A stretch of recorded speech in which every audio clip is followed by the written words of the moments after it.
as we were discussing there, it's been a very busy couple of days in Russian-Ukraine relations. Can you tell us more what's been happening on the ground over the past 24 hours?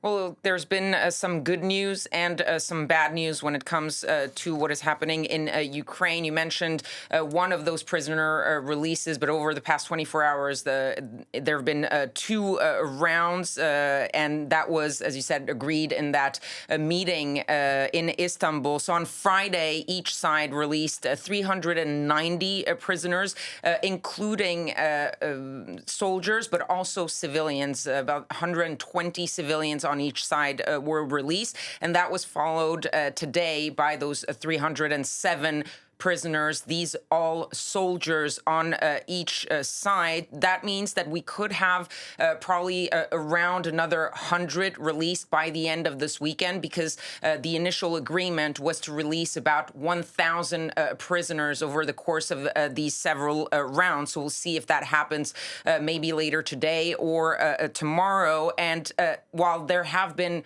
regular smaller prisoner swaps since the start of the full-scale invasion in 2022, it has never happened on this scale. 1,000 in sort of a few days is going to be a huge prisoner swap and a huge agreement between Russia and Ukraine. And one thing that has been noted and announced by the Russians is that once these 1,000 prisoners on each side are released, Moscow is likely to give Kyiv a sort of draft document outlining its conditions for what it has called, quote, a sustainable, long-term, comprehensive peace agreement. But, and there is a big but, of course, these two releases sort of bookended what is seen as probably one of the largest attacks on the Ukrainian capital since the start of the war. 14 ballistic missiles, 250 drones overnight, 15 injured at least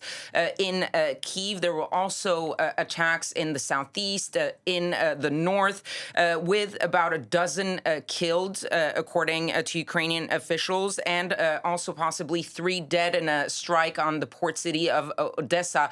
So you're seeing at the same time these prisoner releases, which are very significant, but also Russia sort of stepping up its aggression and its strikes on Ukraine, especially on the capital. Right, so we're seeing them say one thing and do something else. What can we make of the sequence of events, as you were going into detail there, with these swaps and these strikes that are happening simultaneously in the context of possibly broader talks for a peace negotiation between Russia and Ukraine?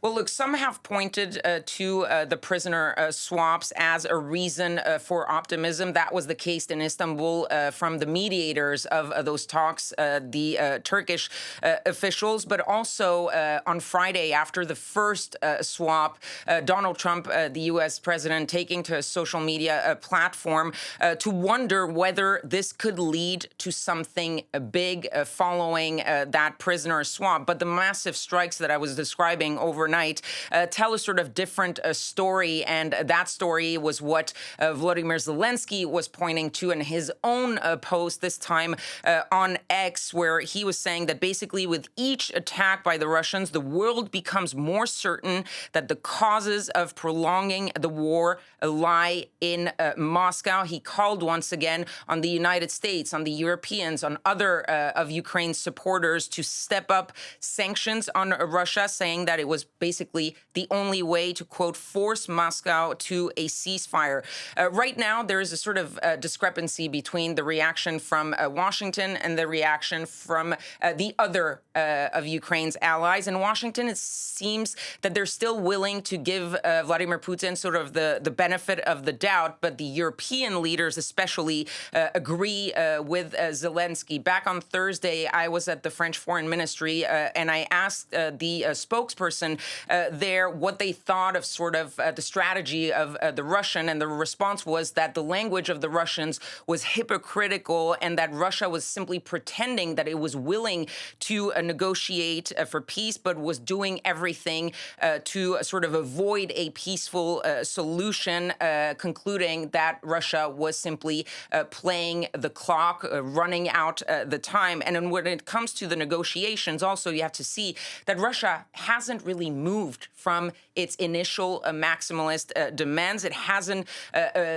agreed to possible new round of talks, but that's basically it. It hasn't agreed to possibly any compromises on its initial demand, and it still, to this day, has not agreed to that unconditional 30-day ceasefire that was proposed by the United States, supported by the Europeans, and most importantly, agreed to immediately by the Ukrainians. Yeah, that's right. I guess we'll have to sort of see, how long Donald Trump's patience holds out on this. Thank you so much for joining us. That's France 24's Foreign Affairs editor, Kethevane Gorjestani.